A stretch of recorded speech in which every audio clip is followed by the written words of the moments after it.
Okay, so welcome to the Ultra Running Sam podcast, proudly presented by our long-term sponsor Ugoku Projects, who make the best trail running caps out there. We've worked with Daryl and Ugoku for many years, the long history with us on the podcast, so only fair to give them first shout outs on this little advertising intro.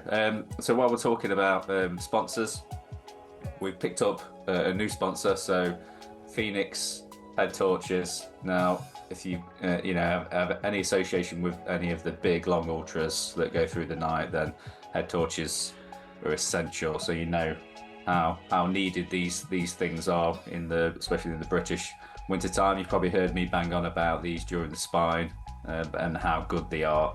Now, they're a new sponsor of the podcast, but I've been using Phoenix Head Torches for a couple of years now because of how good they are and the reputation that they have for being basically indestructible, and the amazing performance that they give you. Literally, during the whole of the Spine, they charge up really quickly, and I never ever felt like I didn't have enough light out there. So they're a new sponsor of the podcast going forward. They want to get involved more with they're a Chinese company. They want to get involved a bit more with the UK trail running industry. So we've teamed up to help get them out there. A lot of people know who they are already, but if you haven't heard of them, then check out my Instagram, and there'll be some discount codes coming. And as always with Ugoku, there'll always be discount codes knocking around. So I probably sent them out before, but if there isn't one showing on my Instagram page, then just send me a DM and I'll get those codes to you. Okay, so obligations are done. On with the show. Okay, so welcome to the Ultra Running Sam podcast. A bit of housekeeping first at the start of the episode. So apologies for no episode last week. So I was sunning myself in sunny climes in Devon. So if you're watching the video version, you'll be able to see my glorious golden tan.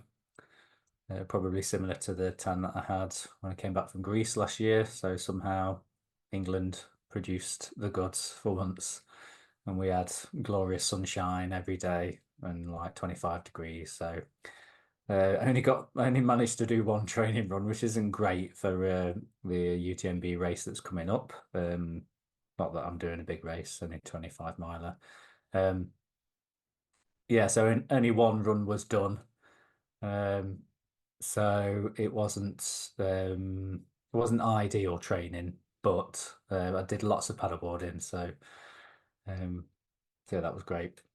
Paddleboarding every day. Right, I can see that Keith and Tom are waiting in the waiting room, but I just wanted to put a little advert before I let them in. A little advert for Home Trails episode 2 is on the way, Jack Scott. So we're in the depths of editing, and I'm trying to get it done and get it out as soon as possible. I want it to be good, but I also don't want to spend too long on it either. So I'm going to try and do it as best I can and get it out there so you can see that. So I'll let you know about that. So, okay, right. I'll let the guys in.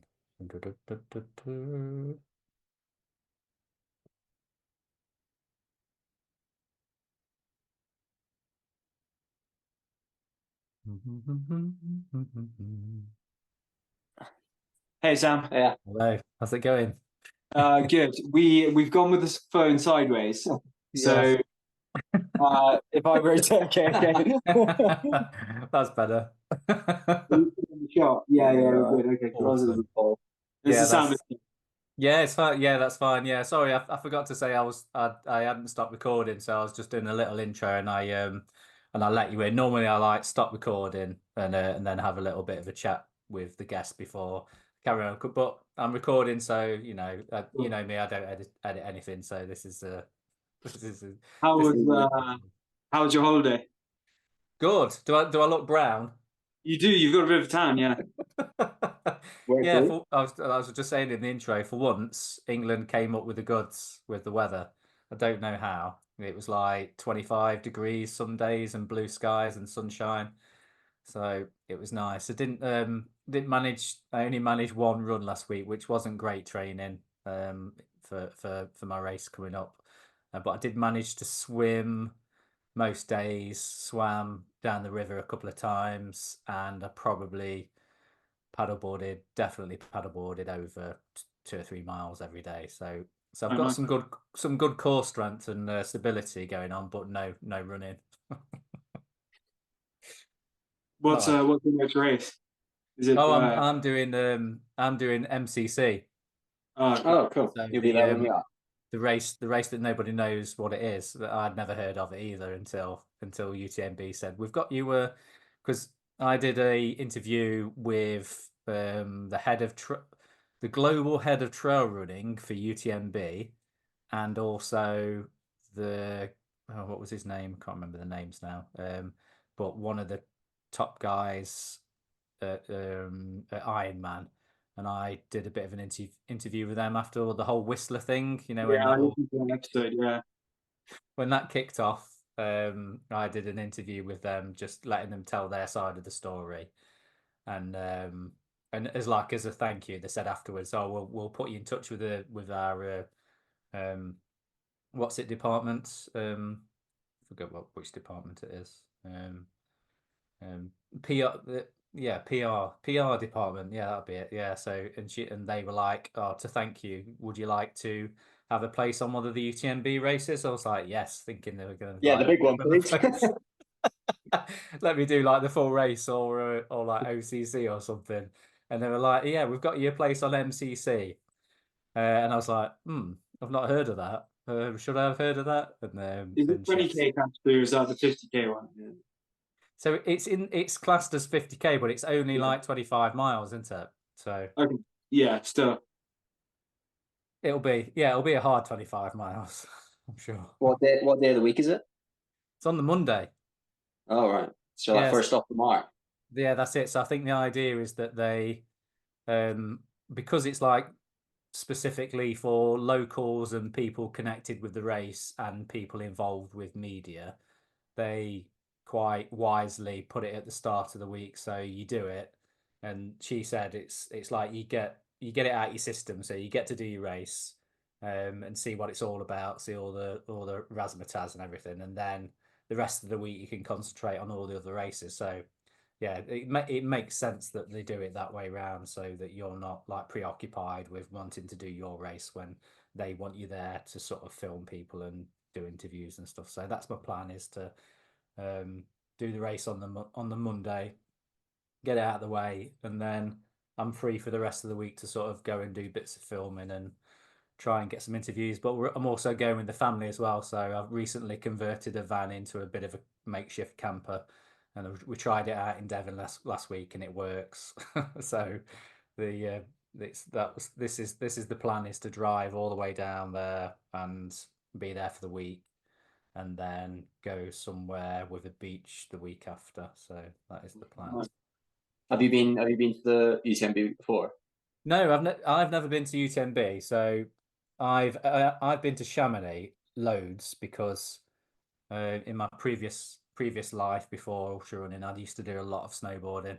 So I've sort of been all over the Alps over the years since, so probably like I started snowboarding like 1996, something like that. That's showing my age now. And I've sort of been to pretty much like loads, not every resort in Europe, but I've been everywhere basically. And Chamonix was one of those places that we kept going back to just because of how epic everything is there, the mountains and stuff. And did manage to do the Valley Blanche when that was still a viable thing. Can you still do the Valley Blanche? You just got to walk out a lot further. I've done it when I was quite young with family, and then did it 10 years later. And the amount the glacier had melted was huge. Yeah, I'd imagine. Yeah, it's a shame, isn't it, that such an iconic thing is slowly disappearing. Yeah, yeah. We won't get into the subject of climate change. Yeah. So we're not here to talk about climate change. We're not here to talk about my holiday or my camper van conversion. We're actually here to talk to you guys about UTMB. So this is the first interview that I've done with Brits that are going out to UTMB to race in different races. So you guys are first, then I'm speaking to Hugh Chatfield. That's funny. Why is that funny? Well, he's a good mate of both of ours, and I know you've had him on post Dragons back before, and he's in the elite trail team with me. So Oh, yeah, right, there you go. yeah, that's good. The small world that Yeah. trail running is. So obviously, Tom, I've spoken to you before, but Keith, I haven't spoken to you. So Tom has given his background, so you've sort of got to give your background in running. So the question that I always start with, I don't know whether I'd sort of formulated this question when I interviewed you, Tom, but basically it's the superhero question. So all superheroes have an origin story, so how they got to be that superhero. So Keith, as an ultra running superhero, what is your origin story? Yeah, I've heard a few of your podcasts with the origin story before, so I'll give it my best shot. I suppose I was really fortunate that I went to a good school for sport. Big thank you to my parents for putting my brother and I through that school. But yeah, I grew up playing hockey, cricket, mostly a bit of rugby in there as well, and I guess occasionally being one of the quicker kids, you were dragged into the school cross country team. So I grew up running, but not really running as an individual sport, but just running as part of other sports. And then went to uni and had a bit more of like a few lazier years, not because I was a boozer, as most people that maybe go to uni, but yeah, I was just really academic. So that sort of took over for 4 years, and then sort of got back into sport and things when I joined the Navy, Royal Navy. So obviously, when you're going through basic training with them, you're getting pretty fit. But also did a couple of marathons just with like a few mates, just as something to do. But again, not really training for them, just doing them sort of ad hoc on the side of our basic level of fitness. And then yeah, I suppose I really took up running as a sport in and of itself when I left the Navy and joined the Army. I had this nice little sort of beautiful summer period where I was transferring between the two jobs. And actually, I met a girl, and her name's Jenny. We're no longer together, but she dragged me along to my first park run, and that sort of lit the match, I suppose. And then park run wasn't enough, and then you sign up to a 10K, and then 10K is not enough. And one of her good friends, another Tom actually, who this Tom knows as well, he'd done a few ultras. He'd maybe done OCC by that stage, I'm not sure. But still, I kind of sort of started going out training with him, and then sort of the ultra world opened up to me.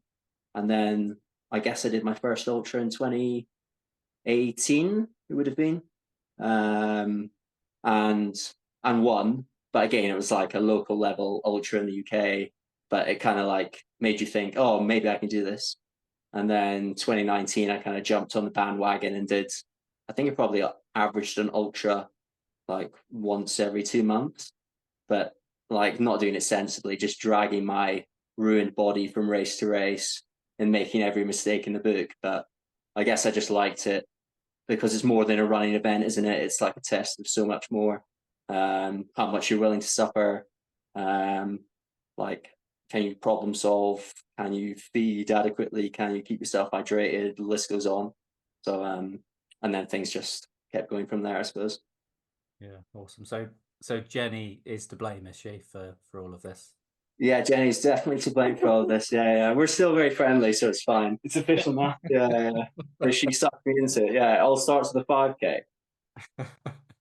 If you're listening, Jenny, thank you. Thank you for starting Keith's career.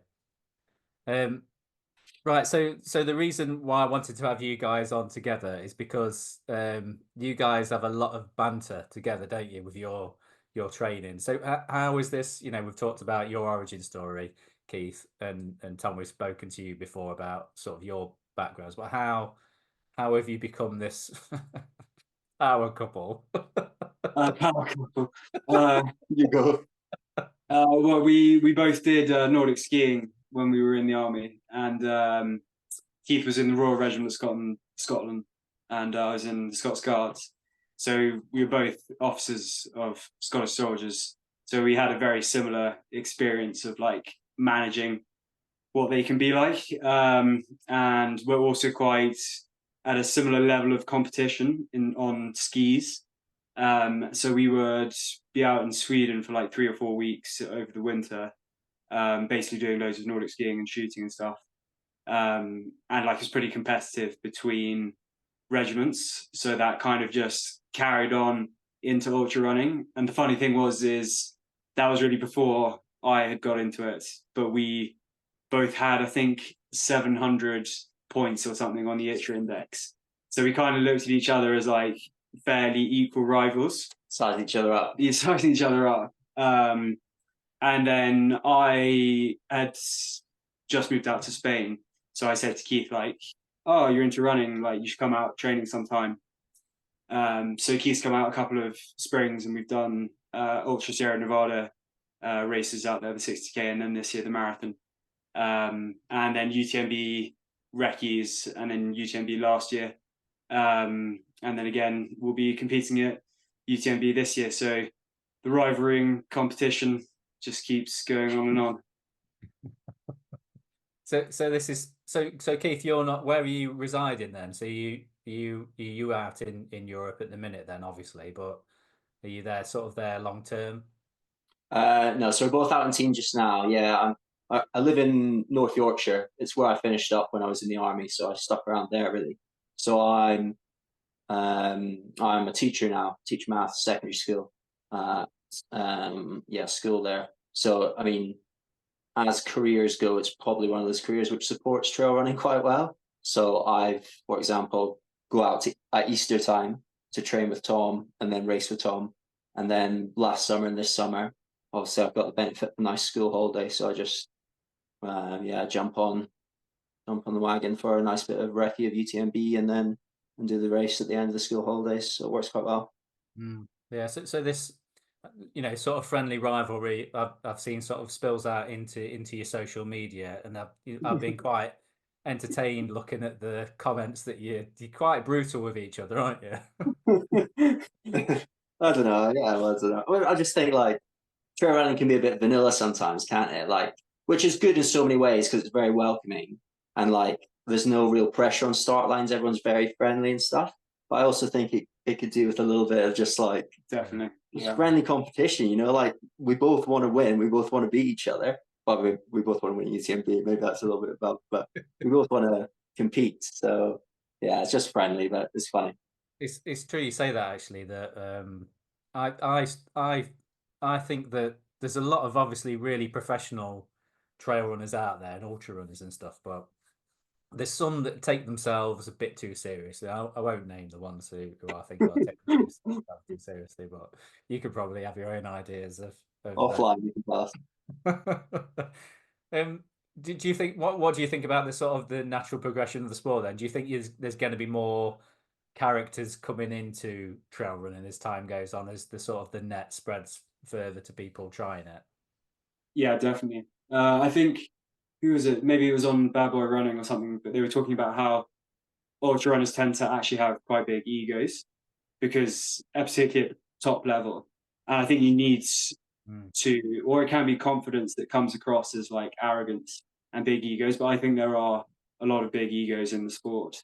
And as people get more and more competitive and it gets tighter and tighter, I think, yeah, we're going to see hopefully some more sort of rivalries start to come up. I mean, you see it in pretty much every sport, particularly when it's like, you know, 2 or 3 of those great guys at the top who push each other on to like better and better performances. So I think we're starting to get to that point. Yeah, I think and it's entertaining as well, isn't it? So if people sort of, you could sort of, like you say, it could be accused of being vanilla at times, but it's nice when there's a bit of, you know, to in and throw in. It sort of makes it more exciting for. And you're right. People do you can't be at the top without a little bit of confidence slash ego.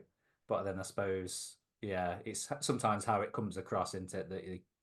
Like Jim when he started, like you think how cocky he was, you know, like I'm going to come in and I'm going to break the course record of Western States or whatever. And then he ate humble pie for 2 years in a row. His character didn't really change that much, did it? Yeah, He came across as cocky. that's true. I was talking to somebody about that sort of a while ago, and it was such a high profile thing, wasn't it? That he sort of said, "I'm going to come and I'm going to break the course record," and then literally like didn't even finish. But he still keeps coming back and still like says these things, doesn't he? And do you think that's part of like the winning mindset, that you've got to have that super confidence in yourself? Yeah, I think so. Even more so now, like Tom said, now that the margins for victory are getting narrower and narrower, like Western States with the top 10 this year, like all like 15 hours less. But it's still almost like frowned upon if you're a bit too full of yourself. Like Hayden Hawks, I think he did like a pass away comment about as soon as he's on the start line, like no one's my friend, and then he got such abuse for it. Yet, like in any other sport, like if someone said that at UFC or something like that, they'd just be like, "That's so tame." Like not even care about it. But because it's trail running, like I don't know. Yeah. Yeah, I suppose trail running's got that. It's still in that sort of vibe of being like almost like hippies running in, you know, barefoot shoes and stuff and long hair and everything, and that kind of vibe. So you've still, which is great because it's such an like an inviting place. Yeah, let's. We need to talk about the hair because your hair, yeah, you've gone more Euro. Yeah, so show the viewers. Well, keep taking What's a little.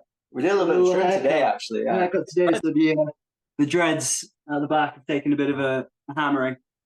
They're still there. There's glimpses. I've got a really good mate of mine who I saw last week in Devon, and we've known each other since I was about 16, and he's a bit older than me. But we always had this thing where we hadn't seen each other for a long time, and one of us had done something different with our hair. And the thing we always said to each other, like as soon as we saw each other, we'd just look each other up and down and go, "So what's the plan with the hair then?" And that's like become this thing that we always say to each other. And saw him last week, and I managed to get it in first because he's now got like a shaved like undercut, and he's growing his hair, and I'm growing mine as well at the minute. Yeah, And what have you got under that cap? it's like yeah, Yeah. it's like a Oh, poodle. okay, yeah. I've That's a just lot longer than the hat lets on. Yeah, That's dreadable now. Yeah. it is actually growing, yeah. So that is the plan with the hair. So is that you know, with the dreads and everything and the what is that called? My wife's a hairdresser. Is that called a sholo? I wouldn't know. I mean, where I live in Spain is full of what are known as pea hippies, and there's some very. I mean, this is a pretty typical haircut. There's a lot of rat's tails and dreadlocks and that kind of thing. Yeah. So that's the sort of influence of where you're residing now. Yeah, So, yeah. If you ever go to Orgiva in the Alpujarras in the south of Spain, it's a very sort of bohemian hippie scene. dreads are ten a penny. Okay. Yeah, exactly. Yeah. Awesome. So how have you, other than your hair, how have you sort of been influenced by you know, because you've lived there for quite a Yeah. while, haven't you? You sort of took the plunge and said bye to England and sort of set yourself up over there. How's it? Is that all panning out okay since we sort of last spoke? Yeah, interesting. I'd say this year, or like at the end of last year, I probably kept on training a bit too much. And up until that point, I'd been living on my own and, you know, sort of starting to reach the point of like maybe a slight burnout almost. And then luckily, though, I made some good friends out there, a Latvian guy and a Spanish guy who are both runners as well. So actually, since we last spoke, I've got much more of like, I suppose I'm more settled in there. And then people are coming out to train more and more often, which is nice. So yeah, I guess I'm learning Spanish very, very gradually. Very gradually. Very gradually. So I am like becoming more and more settled, and can definitely see myself being there for at least another 7 years, or at least that's the plan. Wow. Dos cerveza, por favor. Exactly, that's all you need to know. Amazing. Yeah, I suppose. Yeah, because I suppose the tendency would be that you've got that plan that you're going to be out there to train. So if you've got nothing else to do other than train and you're on your own, then you can 100% see how there's the possibility of overtraining. So have you got that? So do you feel like you've got like a bit of a support network that will sort of pull you up and say you're doing too many miles this week or something? Yeah, well, funnily actually today, so I was on Team L7, which was like, I can't remember if we spoke about it last time, like a private team of other elite runners. But that model's slightly changed now, so they're doing more events focused. But Keith is obviously on the elite trail team, which are probably, I mean, to be fair, they've got a lot of good big name athletes like Robert Hajnal, Chris Jones, Keith Wigley, Hugh Chatfield, Hugh Chatfield, and many others that we won't list them all. But so actually, funnily enough, I'm actually sort of tagging along on Keith's training at the moment, just because since we're living together and we're out in Tignes here, so it makes sense. And I'm definitely already, I'd say, yeah, noticing that doing a bit more structure, let's say, and less total volume is probably, beneficial. I definitely feel fresher. Yeah. Well, we ran into the same when we were out here last year. I wasn't part of that team yet, so we were both uncoached then, and we ran into the same sort of volume trap, I suppose. You're just so easy to get carried away. We did the UTMB full course recce in 4 days, and then we took maybe 2 or 3 days off, where I was also sick. But then we still carried on with the original plan, and we went out and did the whole TDS route in 3 days. Yeah. So in about 10 days, we'd done nearly 200 miles, I guess. Yeah, it looked good on Strava. Yeah, it was some mean Strava Right. but yeah, it absolutely ruined me. I flew home after that and picked up COVID, then came back out for UTMB, completely derailed my race. Luckily, Tom had sort of been ill a little bit before that, so it kind of improved your fitness. But yeah, again, there's just no real structure. Whereas I feel like I've at least really reaped the benefits of being part of that team since January-ish this year. I hope you're listening, Doug. So we're like, how many weeks away are we now? We're like 3 weeks away? 3 weeks away from, 4 weeks. Yeah, 26 days. 26 days. 26 days. So how was training sort of gone in the lead up to this point, and then what's next before you taper? Pretty good. I mean, for me, I came from 6 weeks in Spain, where it's like 40 degrees during the day. So I've done essentially a massive heat block. Whereas Keith's been in the UK and doing the opposite, kind of cold block. Rain block. Rain. And then actually we were just saying today, like the next 10 days is what we've got for like our big last kind of build up before the taper. So we've got 2 days of recce's this week and 2 days of recce's next week. And then just some quite fun sessions. Like we did this sort of water bottle hike, carrying extra weight with water. I was using rocks. And then we were using the bubble to come down again. So we're kind of mixing up training a bit, and I guess trying to make it as fun as possible as well. I saw that Hugh had posted a video about the bottles, and I was quite intrigued with that because I've not actually thought of that before, and it makes complete sense, doesn't it? That you fill a load of bottles at the bottom, if you live near a river or whatever, go up the climb with the weight, and then pour out the water, and then come down, so that you're not getting all that extra weight on your joints and on your quads and everything coming down. Yeah. So is that the sort of thing that sort of trickled in from, excuse the pun, from the elite train? What's it called? What's the team called? The elite trail team. That's the one. Yeah. Yeah. I mean, that's the first one I've done. So I haven't done any in the UK yet. Yeah, Doug Stewart's the coach. So he sort of created this team about 2 years ago now. So he coaches think there's 7 guys, 6 girls on the team. And yeah, this was one of his concepts. I think others have used it as well, but as you say, it's just really, yeah, it's a good way of just adding some extra strength into the uphill hike. And then we were lucky that we didn't have to empty the water bottles until the final rep, because we just come down the ski lift and go back up again. I suppose, yeah, that's the handy thing about where you are. So what's between now and taper, are you going to be doing anything really specific, or is it sort of volume based, or do you know it? Do you know what you're doing? Well, you should know what you're doing, obviously. Yeah, we know what we're doing. I mean, you got to keep in the back of your mind that like most of the training, because we're relatively close now, like a lot of the training's already done. But sort of, I guess, the next couple of weeks kind of look like a water bottle hike like that once per week. So we've got that tomorrow.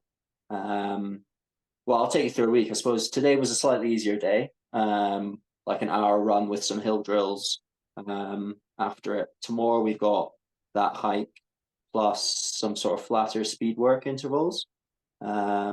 And then Wednesday, like a 3-hour recce of some of the course. And then Thursday, long run, so sort of 6-7 hours.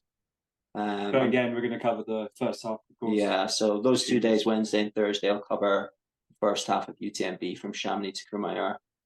And then Friday's a rest day. And then I think Saturday, Sunday are easy days again. And then sort of the following week's very similar. I think we get throw in some sort of a little bit more intensity hill sessions in maybe the last 2-3 weeks as well, just to like sort of keep up a little bit of high intensity, so you don't just get slowed down doing a lot of mainly hiking around the course and stuff. What sort of changed since last year then? So your training going into last year's UTMB, is it drastically different this time, or is it similar? Well, for me, it's really, yeah, it's quite different. Like I would say for most of my like ultra running career from 2018 till like last year or the start of this year, like I would it's mainly just volume. Like I did very little intensity or anything like that. I just ran when I could. Like if I had half an hour in the morning, I'd go out and run. If I came home from work and I had an hour, I'd maybe run for an hour, but then jump on Zwift and do some bike. It would just layer on lots and lots of base volume, which I think like it got me good. Like it got me to the standard where I could like podium at Ultra Trail Snowdonia last year. But then like sort of jumping on Doug's team from January this year, like my training's totally changed, like the specificity of things. For example, I trained for Seville Marathon in February at the start of the year, and my training for that was very different to how I've been training for UTMB, obviously. So the specificity is there, and just the intensity is just so much higher. And I value rest a lot more, whereas like before, whenever I could run, I would run. Whereas now I'm quite happy to take a rest day because I know the hard days will come. So treat the easy days easy and treat the hard days hard. So yeah, I mean, my training's drastically different. Yours is probably not so different, I suppose. This year, doing altitude specifically for UTMB, whereas last year I did an altitude block for World Champs. But certainly, I seem to be quite sensitive to altitude. So like the first week here is quite tough. I thought Keith was going to be dying, and he kind of came in like I woke up the first morning, asked him like, "How did you sleep?" And he was like, "Yeah, like a log." So, but I mean, the good thing is I think the altitude, once I've spent 3-4 weeks up here, will give quite a significant boost. So yeah, I'm looking forward to actually starting UTMB probably with the level of fitness that I want compared to last year. Yeah, so results last year then. So Tom, you were 16th, weren't you? 16th, yeah. The first Brit. Keith, I didn't see what you did Yeah, last you wouldn't have. I dropped out through my hair. Yeah, I picked up COVID mid-August when I flew home and then flew back and then thought I was over it. And then literally like the first big climb, called a Bonhomme, just like breathing. And usually I'd like to think I'm like the sort of character that would drag himself to the finish.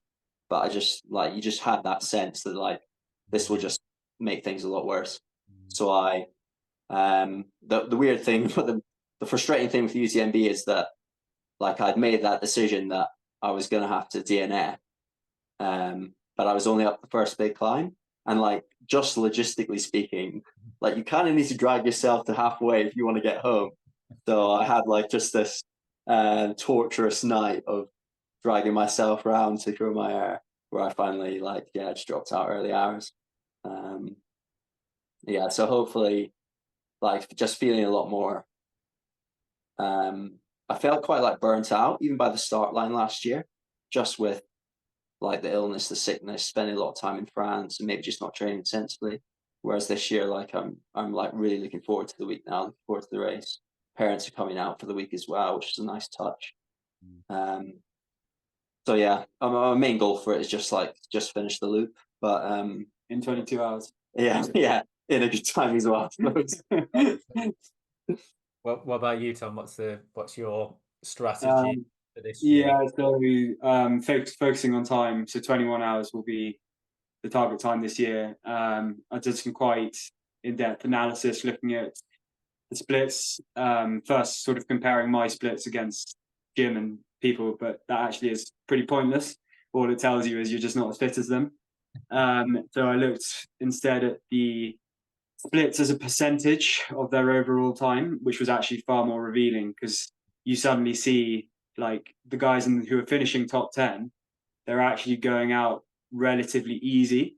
And so although they're still very fast, they're just able to run a much stronger back half because they haven't burnt too many matches in the first half.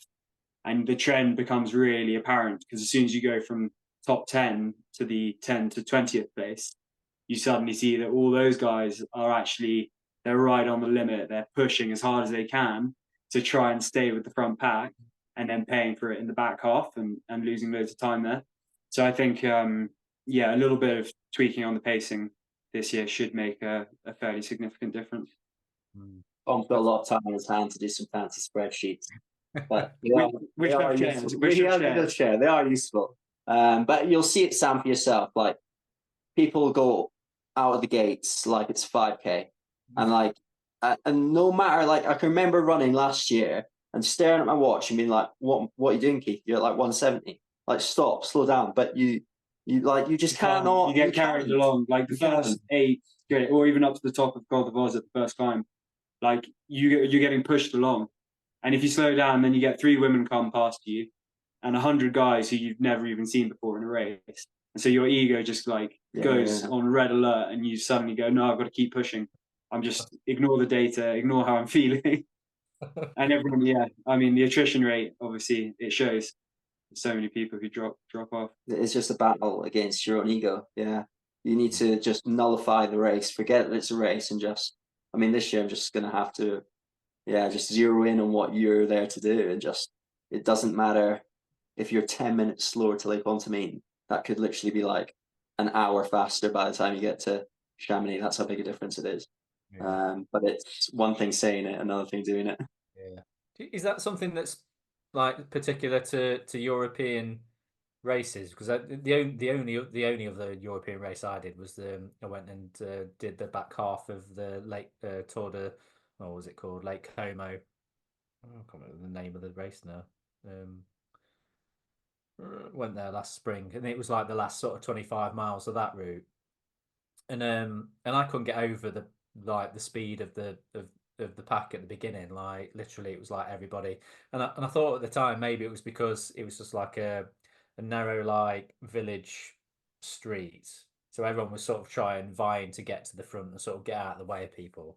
But then everyone just sort of like hit a wall, because it then went from like a street that narrowed off to then literally like a single track where you couldn't pass anyone anyway. You were literally just following everyone. So maybe that's why everybody was just trying to get to there first.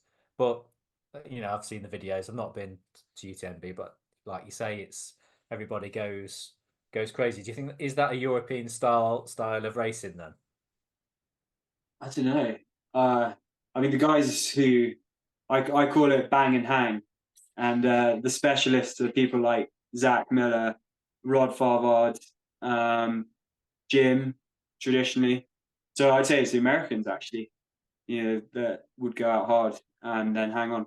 Actually, if you look at the French, I noticed they tend to push at Courmayeur from what I could see, and like when they do the recce's, quite often they'll do Chamonix to Courmayeur in one go, which is like 80k and 4,500 meters, and then they'll do the following 2 days to get back round to Chamonix.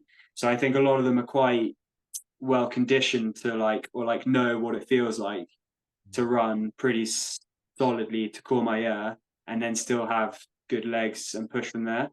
But like certainly people like Germain, Mathieu Blanchard and things, they run very strong times between Courmayeur and Champex-Lac. I think it's like a trickle down effect as well. You got to remember that like everyone in that elite 10 is used to being at the front of a race, so it just so happens now that they're now surrounded by 100 other people that are also used to being at the front of the race. So when the gun goes off, they all want to be at the front, and then that just filters back all the way through 2,000 people. No one wants to leave a gap, so everyone is just charging down this high street, and then like the effect to the crowd is just insane, and that crowd is going to be with you for. I mean, they're almost the entire course. Yeah. I mean, and it's it's ridiculous. It's like Tour de France. Like after the Pontemine, which is what 25k in, 30, yeah, 30k in, you go up this gorge, and it's like smoke bombs, and like you can't see 2 feet in front of you, and it'll be the same for everyone going through. So you can't help but put in a bit of an effort above what you should be doing. I saw that last year with all like watching the live feed and everything of Courtney and everything. And you just think it was like when you see those mountain stages where you just feel for the riders that they're literally like handlebars are like whacking people as they're going like up the climb. It was almost like that. Like she was literally like having to part her way through a sea to get up there. So I'm hoping that it'll help because I haven't had the most ideal training leading up to this 25 mile. I'm hoping I'll just be able to just run on adrenaline for the whole of the way. Maybe not. You and how many people are in your race? A couple of thousand, do you think? No, I don't even know. I don't even know how many people are in it. Don't know. Not sure. I sort of got the impression that it was just like locals and people connected with the race. So in my head, I was thinking, maybe it'll only sort of be like 500 people, but I don't know if all the races are all mega packed full of people, then I might be in for a surprise. Yeah. And I'm looking forward to it. What are you guys most looking forward to, other than sort of like doing really well? Yeah. We did have an excellent spa day last year. Oh yeah. The QC third. But make sure you go for the lunch. Definitely book it for the lunch. It's worth it for the lunch. Don't just go half day. You want the lunch. Full day lunch buffet. Had half a beer. Delicious.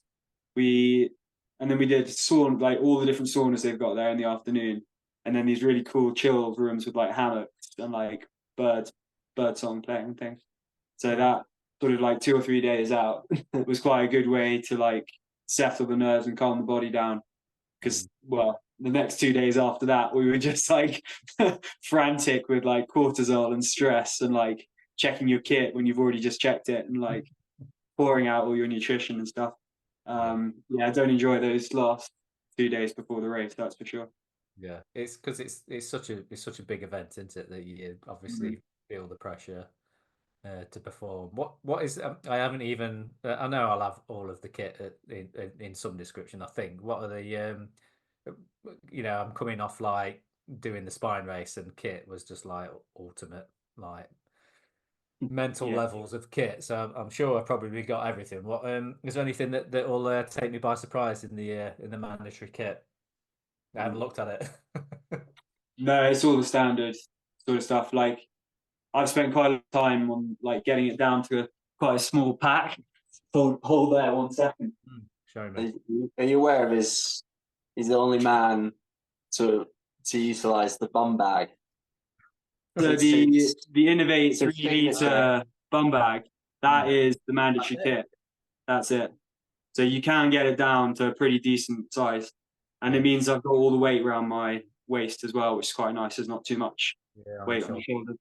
Yeah, it's if you're not used to using them, yeah. So I used a Montaigne one for for the spine. I got like a 20 litre pack on, but then I'd got that as like basically I had my food and gloves, different gloves and stuff in, and goggles and stuff in that pack.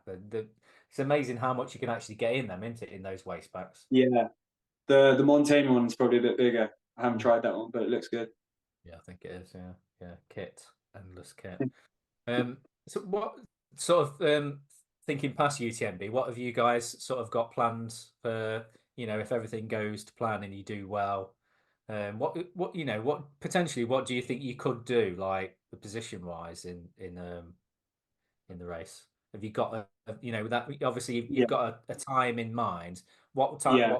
What position would that time have given you last year? Well, I would have got 5th last year, but my time last year would have got me 2nd in 2016. So you can't really just rely on times, and of course conditions can be different. So it might be good for 5th, it might be good for 11th. You just, with the depth of field and UTMB's policy of shoving any professionals in the front door and the back door, the depth and size of the field is enormous. I think I would be. I don't know. It's so hard to gauge. You can pull out. I've never actually run a 100 miler. I've run a 200 miler and a lot of 100Ks. So it's difficult to sort of estimate time, and you can only base it on your own physical fitness. But obviously, ultra running, like, it's a totally different craft. Like, everything can go wrong and everything does go wrong. But I think like I would probably be happy if I was around sort of Tom's time from last year. I think I'm physically fit enough to do that. It's just whether, you problem solve correctly and the weather's right and all these other variables. So it's difficult to say, but yeah, I think I'd be pleased if I was in and around sort of that mark from last year. What are you sort of hoping for, like weather-wise? What are you hoping? It's going to be hot because you've trained for the heat, or would you like a bit of traditional British weather? Yeah, I think a mix. Yeah, I think I guess the years of old they probably had worse weather, didn't they? Like snow on Grand Colferay and stuff. And certainly like the last few years have been pretty good weather, which I think favours, like I think I mentioned it last time, it favours the more lean, skinny, lightweight, let's say, actual athletes compared to the grinders. The grinders, the blubbery British. That's me. grinders. That's me talking about. Yeah. I'm not offended. Don't worry. No, you know what I mean. Like, if you're too light and lean, you just. I think actually, particularly like with Jim in the last few years, he seemed to have got a little bit stronger. Maybe eating all the French cheese in Beaufort, probably helped him out a bit because he always looked like he was right on the limit. Yeah, he did actually. Yeah, on the razor's edge. Yeah, difficult as well. As much as you say, like, it would be beneficial to have, like, whether you see on the British Fells and stuff. I mean, you've still got to survive that too, though. So tricky, I think. Just we saw Josh Wade today. I reckon he'd take a rainy cold day over a Boston different. Yeah, he's normally pretty good at that stuff. Yeah, saw Tom Evans as well today. He'd probably take the warmer weather, I think. I don't know. I wouldn't want to. I wouldn't want to. The fair weather runner, but he's actually doing. I think I've seen his name on. He's doing Challenger South on the spine in January. So That'll Good. be interesting because when is he done a very nasty cold winter British? Wait, who's doing the spine? Tom Evans. Is he? No, not Challenger South. Challenger. So the bottom section, 100 and 108. Okay. Interesting. Yeah, but But you got to Steve- remember he was in the guards, so he's tough as nails. Yeah, it's not good. Like,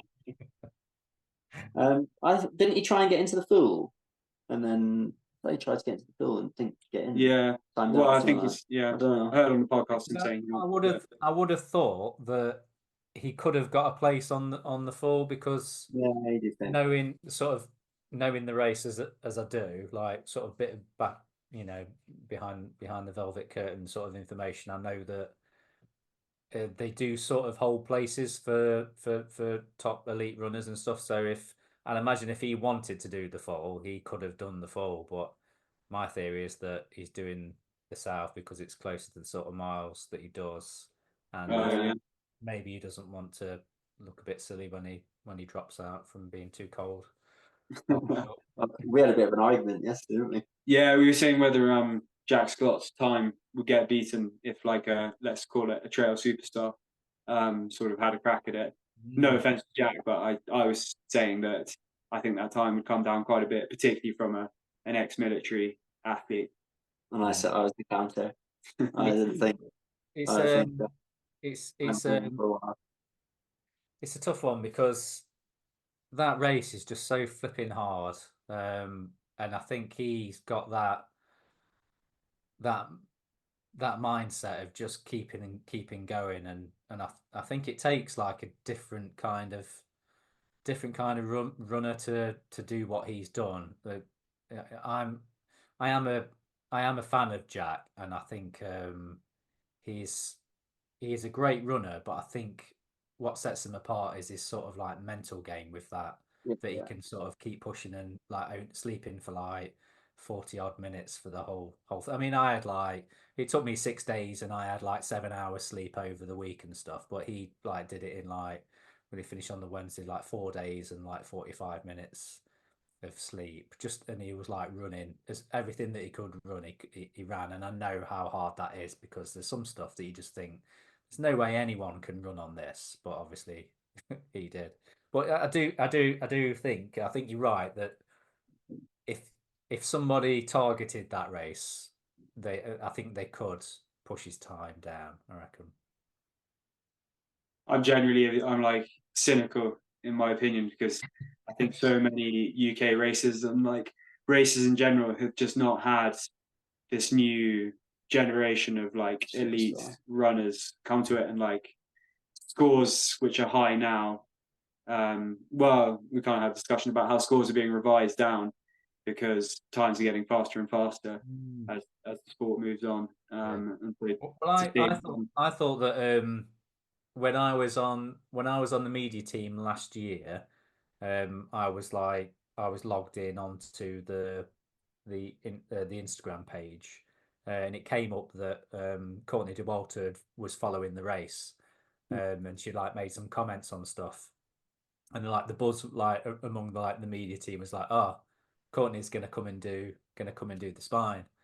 Now, obviously she hasn't. Maybe she will one day, but I would love to see like a top US ultra runner come over and have a crack at it. Because I know there's been a couple of who's the guy that runs for Pravia.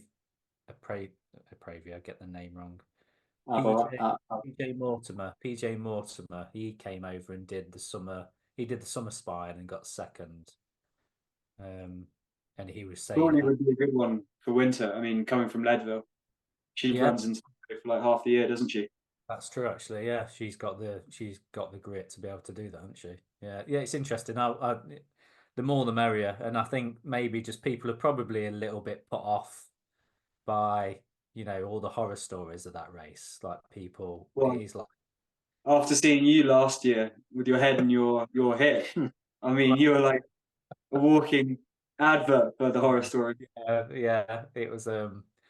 Yeah, I've still got the lump on my hip. Weirdly, but it turned into like a hematoma, like a big like blood lump. And the lumps, it's I can still feel it. So we refer to it in the family as my Hemi, and it's like a little friend that I whinge about every now and then, but it's still there. But it's that I suppose that is kind of like a it's the shock factor into it, of stuff like that you see and you hear about people like dying in training and stuff for it on the up on Crossfell and stuff like that. And but as much as I had like I wouldn't say I had a bad experience, I had my issues on that race. I still absolutely loved every minute of it, and I think that people get put off. Even I was on the media team for a few years, and all the stuff that I saw put me off doing the race, but it also made me want to do the race as well. Yeah. Then once I did it, I was like, I understand the race now, and I know it's not as scary as people think it is, sort of thing. Even though it is brutal, obviously, it's not as scary. So when you're ready, guys, come over and come and do it. Yeah, give it a few years. We'll come give it a go. Yeah. When you're fed up of the sunshine. Yeah, And same one. It'll be a competition, of course. Yeah. Same year.